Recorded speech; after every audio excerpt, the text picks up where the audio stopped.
Why did you show up? We didn't invite you. You're not part of our family, so get lost, or I'll call the cops, barked the mother-in-law, having gathered with relatives for Thanksgiving at my lake house. Within a couple of minutes after my response, everyone was running away, dropping their shoes. But before we begin, I ask you to like and subscribe to the channel. Thank you and enjoy listening. The phone vibrated at the moment when Kira Matthews was signing the last contract with suppliers, an unknown number. She usually didn't answer such calls, but intuition told her she needed to answer. Kira Matthews speaking. A woman's voice with a slight southern accent sounded on the line. My name is Patricia Henderson. I'm an attorney from White Plains. I have important information for you regarding an estate. Kira frowned. Estate? She wasn't expecting anything like that. Her parents were alive. There were practically no distant relatives left. It concerns your second cousin, Edna Morrison. She passed away 3 weeks ago. According to her will, you inherit a lakefront property with a house in the Poconos. Kira leaned back in her chair. Aunt Edna. They had only met about 4 times in their entire lives, the last time at a distant cousin's wedding about 10 years ago. The elderly woman with a sharp tongue and independent character had made an impression then as someone who didn't let anyone push her around. Why me? She had children. She had a son and daughter. But the will specifies that the property goes to you.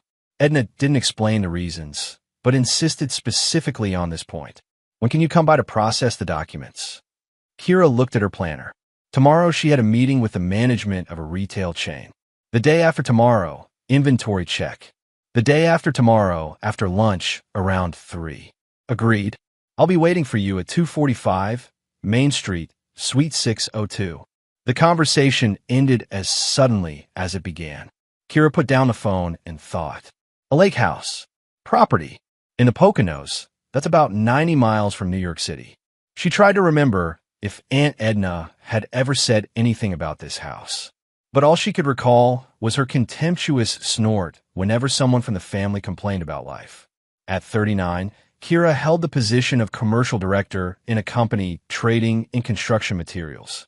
The job required toughness, the ability to think moves ahead, and never showing weakness. She handled it brilliantly. Suppliers feared her cold tone.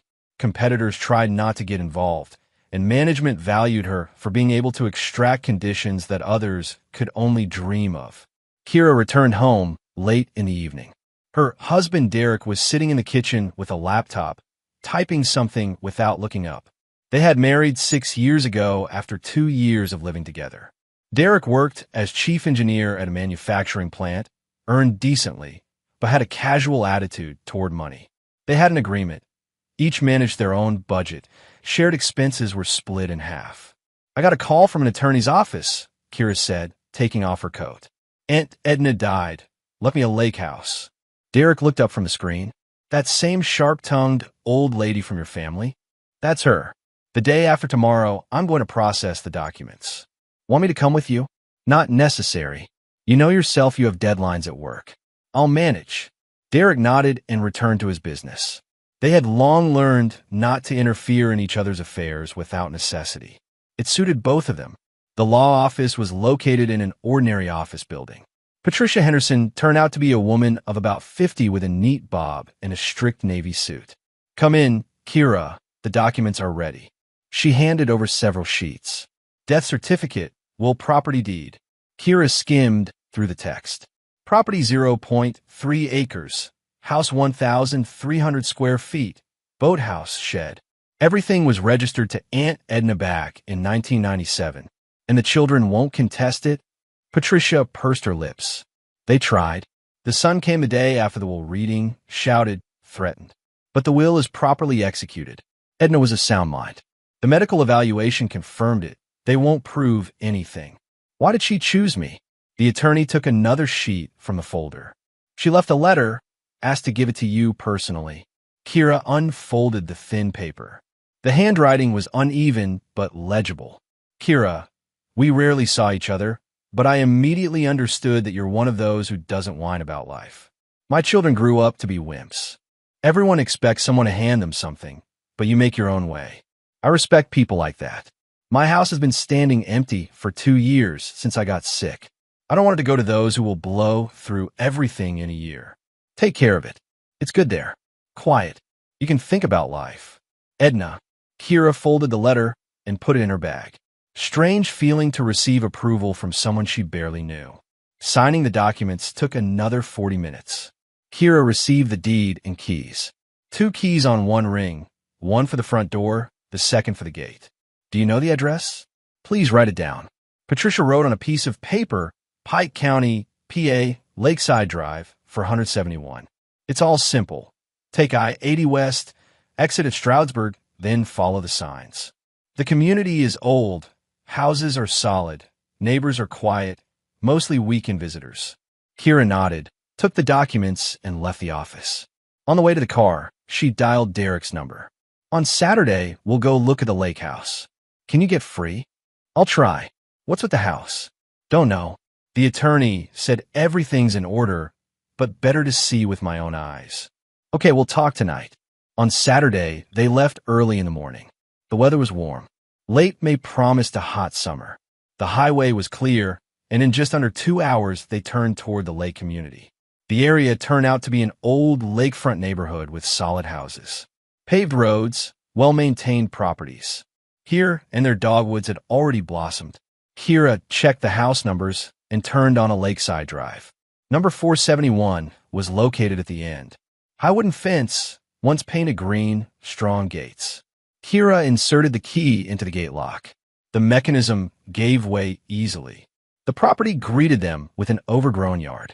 Tall grass, overgrown bushes, oak trees that clearly hadn't been trimmed in a long time, but the house stood sturdy, 2-story, A-frame style. Deck, large windows, steep roof. Derek walked around the house perimeter.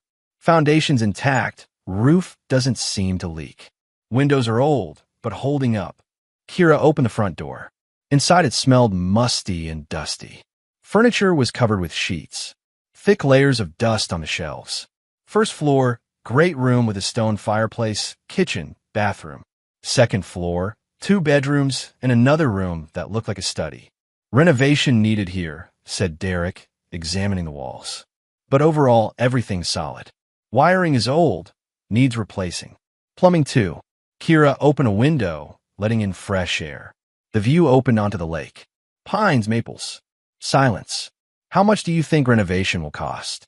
60, 70,000 if we do everything at once. Wiring, plumbing, cosmetics. Kira nodded. An affordable amount. She had savings that she was collecting for buying a second condo to rent out, but a lake house was also a good investment. They spent several hours on the property, inspected the boathouse, a solid wooden structure with storage and a dock. Looked into the shed, where they found yard tools, old furniture, and several boxes of equipment. Let's get this place in order by summer, Derek suggested. We can come on weekends. Yeah, but first we need to call electricians and check the windows. On the way back, Kira thought about the house. It was strange to receive such a gift from an almost unknown relative, but Aunt Edna clearly knew what she was doing. Her children really did give the impression of people who were used to living off others. The next 2 weeks passed in the usual rhythm. Work, meetings, negotiations. Kira arranged for a team of electricians to come inspect the wiring at the lake house. Ordered new double-pane windows. Made a list of what needed to be bought for the house. On Friday evening, her mother-in-law showed up at their apartment. Margaret Thompson was a woman of stocky build with a short haircut and a habit of voicing her opinion on any occasion. She didn't call ahead, just arrived as usual. Derek, honey, I made you pot roast. The way you love it. She thrust a container at Derek. He took it, slightly confused. Mom, you should have called first. Why? I'm your mother. I can come anytime. Kira was in the kitchen, making coffee. She heard the voice of her mother-in-law and inwardly sighed. Margaret didn't like her. It had been like this from the very beginning of their relationship. Oh, you're here, said the mother-in-law, noticing Kira. I thought you were always at work. Good evening, Margaret. Would you like coffee? No, I came to see Derek. She sat down at the table, not taking off her jacket. Derek stood by the door, clearly not knowing how to smooth over the situation. Mom, Kira lives here. This is her home, too. I know. That's why I don't come often. Kira didn't react. She had long learned to ignore the barbs of her mother-in-law. They drank coffee. Margaret talked about her sister, about neighbors, about how expensive everything had become. Then suddenly, "I heard you got an inheritance." Kira looked up. "Yes, a lake house from my aunt. And you're going to keep it for yourself?" "It was left to me according to the will. Don't you think to share with the family? Derek is your husband, after all. The lake house is my separate property. We have a prenup." Margaret snorted. "Prenup? As if you're millionaires. Normal families don't do such things." Derek intervened. "Mom, that's our agreement. We discussed it even before the wedding. You discussed. And I think that in marriage, everything should be shared. That's how we lived with your father." "Those are different times," Kira said calmly. "Now everyone can choose how to manage finances. You've gotten uppity. Think you're so smart. Derek, are you really going to tolerate this?" Derek sighed. "Mom, let's not discuss this now." Margaret stood up. "Fine. I see I'm not welcome here. But remember, family is family. And you," she looked at Kira, "you're an outsider." She left, slamming the door.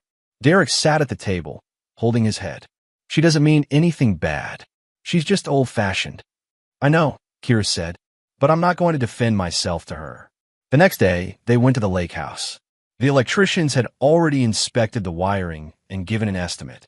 $25,000 for a complete replacement. The windows were scheduled for installation in 2 weeks.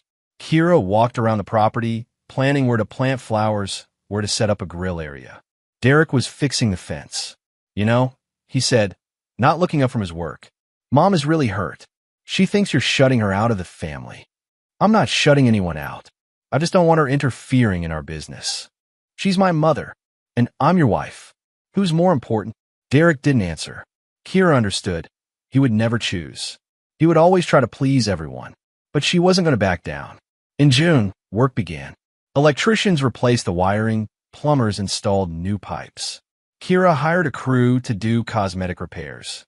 Walls were painted, floors refinished, windows installed. The house was transforming.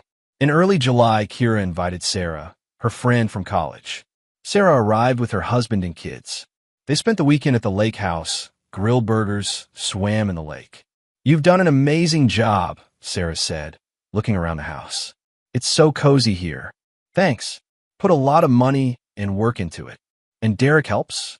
"When he can, but he's busy at work." Sarah was silent, then asked, "How are things with his mother?" "Same as always. She doesn't like me. And Derek, he tries to stay neutral. That's hard, being in the middle." "Yes, but I'm not going to change my position. I earned this house." "I get it. You're right." On the last day of July, the situation escalated. Margaret called Derek and said she wanted to come to the lake house for her birthday. Derek agreed without asking Kira. "Mom's birthday is on Saturday. She wants to celebrate at the lake house." Kira looked up from her book. "Did you ask me?" "What was I supposed to ask? She's my mother. This is my lake house. I decide who comes here." "No." "What do you mean, no?" "I mean, I don't want your mother here. She doesn't respect me. Constantly makes comments. I'm not going to tolerate this in my home." Derek flared up. "This is ridiculous. She's my mother. And this is my property. If you want to celebrate her birthday, rent a restaurant. You're being selfish. I'm protecting my boundaries." Derek left, slamming the door. Kira remained sitting on the deck. She knew there would be a fight, but she couldn't back down. On Saturday morning, Derek left for the city without saying goodbye. Kira stayed at the lake house. She planned to spend the weekend alone, reading, working in the yard. Around 6 in the evening, she heard noise at the gate. Voices, laughter. Kira looked out the window. A whole crowd was standing at the gate. Margaret, her sister, Derek's brother with his wife, several more people. Derek was opening the gate. Kira went outside. "What's going on?" Margaret turned around. Her face was red from wine. "Oh, the lady of the house came out. We've come to celebrate. I didn't invite you. Derek invited us. This is his house, too." "No, this is my house. I'm the owner." "You witch, why did you show up? We didn't invite you. You're not part of our family. So get lost, or I'll call the cops." The crowd froze. Derek turned pale. Kira pulled out her phone. "You have 1 minute to leave. Otherwise, I'm calling the police." "You wouldn't dare," Margaret hissed. Kira dialed 911. Police. Trespassing on my property. Margaret screamed something, but Derek's brother grabbed her arm. Let's go. This is crazy. They began to leave.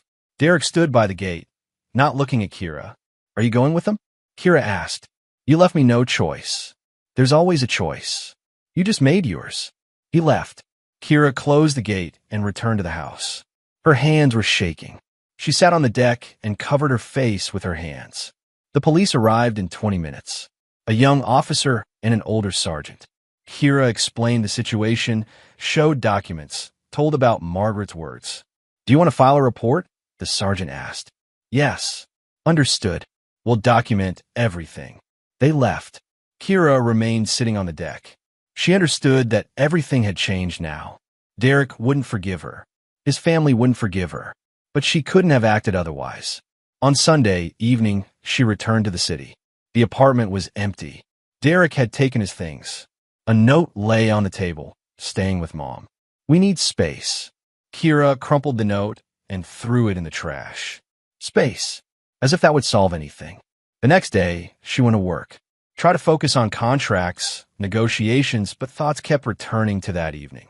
The phrase her mother-in-law said kept spinning in her head. You witch. For the insult, for the invasion, she needed to respond.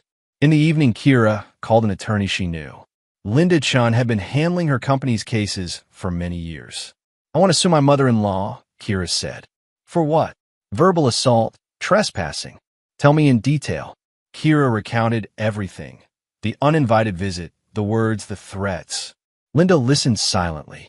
You have a case. But be prepared that this will destroy your relationship with your husband. It's already destroyed. Then let's begin. The lawsuit was filed a week later. Trespassing, defamation, intentional infliction of emotional distress. Amount, $150,000. Margaret received the summons and immediately called Derek. He in turn called Kira. Have you lost your mind? You're suing my mother. She insulted me and trespassed on my property. She's my mother, and I'm your wife. Or was. Yes, I filed for divorce. Silence on the line. Then, because of this, because you chose her over me, because you let her insult me, because you can't stand up for me. Derek hung up. Kira sat by the window, looking at the city. It hurt, but she couldn't back down. The court date was set for September. Kira prepared thoroughly, collected evidence, video from security cameras. She had installed them at the lake house after the incident, recorded the police report, found witnesses, neighbors who heard the shouting. Linda drew up the complaint skillfully. We have a strong position, she said. The main thing is not to show emotion in court. I won't. The first hearing took place on September 15th. The courtroom was small, stuffy. Margaret sat with a lawyer, a young man in an expensive suit. Derek sat next to her. Kira sat on the other side with Linda. The judge, a woman of about 50, looked through the documents. Plaintiff, present your case. Linda stood up and briefly outlined the essence. Trespassing, verbal assault, emotional distress. Provided evidence. Video recordings, police report, testimony from neighbors. Defendant, your response? Margaret's lawyer rose. My client categorically denies the accusation of assault. She was invited by her son, who is the plaintiff's husband. She had the right to be on that property. The property is titled solely to the plaintiff. Linda objected. The husband has no ownership rights. But they're married, with a prenuptial agreement that stipulates separate property. The lawyer fell silent. Margaret leaned over to him and whispered something. Your Honor, the lawyer continued, the words that allegedly were said by my client are not substantiated by anything except the plaintiff's statement. We have video recording, said Linda, where it's clearly audible. The video recording could be doctored. We're ready to provide the original for forensic examination. The judge made notes. The court orders a digital forensic examination. Next hearing in a month. Kira left the courtroom. Derek caught up with her in the hallway. Why are you doing this? I'm protecting my rights. You're destroying the family. You destroyed it yourself when you let your mother insult me. She didn't mean it. She'd been drinking. Drunk or sober, doesn't matter. She said what she thinks. And you supported her. I didn't support anyone. You brought her to my lake house without my permission. That's support. Derek turned and walked away. Kira stood, watching his back. Everything that was between them was already in the past. The examination confirmed the authenticity of the video. The next hearing took place in October. The judge reviewed the forensic report. The recording is authentic, unaltered. The words, "you," which are clearly audible. Margaret's lawyer tried to argue that it was an emotional outburst, that his client regretted it. But Linda was relentless. The defendant not only verbally assaulted the plaintiff, but also trespassed on her property, brought a group of people without permission, and threatened the actual owner. This is flagrant violation of the law. But family relations should be taken into account, the lawyer objected. Family relations don't give the right to violate the law. The judge asked Margaret, "Do you regret your actions?" Margaret straightened up. No. She deserved it. The courtroom buzzed. Her lawyer grabbed her arm, but it was too late. The judge recorded the answer. "Does the defendant have anything to add?" The lawyer tried to smooth things over. "My client is under stress, doesn't fully understand." "I understand everything perfectly," Margaret interrupted him. "She's a nobody who stole my son." The judge looked at her sternly. "One more such outburst, and I'll hold you in contempt." Margaret fell silent, but her face remained defiant. The hearing ended. The judge announced that the decision would be made in a week. Kira left the courtroom with a feeling of satisfaction. Margaret had dug her own grave. In a week, the decision arrived. The court ruled in favor of the plaintiff. Emotional distress damages, $120,000. Court costs, $15,000. Total, $135,000. Margaret immediately filed an appeal. But Linda was calm. They won't overturn it. The evidence is too strong. The appeal was scheduled for November. During this time, Kira completed the divorce. Quick, civilized. They had no marital property. The prenup had taken care of that. Derek took his things and left. They didn't even say goodbye. Sarah called. "How are you holding up?" "Fine. No regrets." "About what?" "That I stood up for myself." "No." "About the marriage." Kira thought. "No. If he couldn't protect me from his mother, then we had nothing to save. You're a strong woman. We're just tired of being walked on." The appeal hearing took place on November 20th. Again, the courtroom. Again, Margaret with her lawyer. Again, Derek next to her. But this time, Kira felt calmer. She knew she was right. Margaret's lawyer tried to prove that the amount was excessive, that the plaintiff was exaggerating the harm. But Linda provided new evidence. Anonymous letters that had been coming to Kira, hacking of her work email. "We have reason to believe that the defendant or her relatives were involved in these actions." The judge reviewed the documents. Is there evidence of direct involvement of the defendant? Not direct, but circumstantial, yes. The letters started coming after the defendant learned about the lake house. The email hack happened at the same time. Margaret's lawyer objected. "This is speculation. There's not a single piece of concrete evidence." The judge nodded.